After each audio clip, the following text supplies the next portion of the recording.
welcome to our 1.4 video solar installation. Welcome, welcome. Ating tagagawa. Installer natin. Albo. Cubs. And yours truly. So, setup natin ngayon is modified sine wave lang na 1.5 watts. 1,500 watts. Modified sine wave.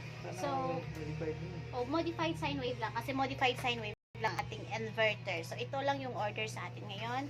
May natapos na tayo. So, hindi natin na i-vlog yun. Pero meron na tayong natapos na 5 kilowatts. Ito. Ready for installation na. And then, meron tayong nilo-load test. Na-load test na siya kahapon. Sa ngayon, ginagawa natin is kina-charge na natin kung ilang ampere hour yung papasok sa kanya. So, meron tayo ditong yes sir! Logbook, record book, ala. So, wait lang. Yung tendera nyo, magtetenda muna. Ito, Valiant record book, 500 pages for 125 pesos. Ito. Mula na siya. Mula na siya, mula bila po. Sige sir, pilihan sir ha.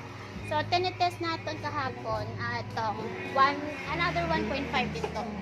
So, na-test na-load test na natin kahapon. Sa ngayon, charging time na lang sa battery niya. Yung panel niya doon, 240 watts.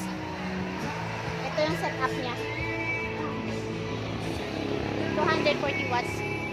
And then, ngayon, another charging. Dalawang 200 watts na solar panel for 3,500 watts. Ano siya ya? Ano ito? Pure sine wave na to. 3,500 watts.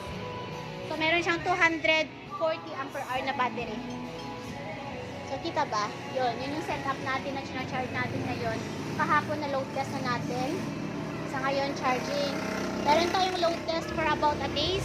Mga 3 days to 4 days na load test bago natin i-deliver or i-install sa kay client. So, if you want ng installation, follow us sa NC Miralles na account page sa Facebook or message us here dito sa account namin.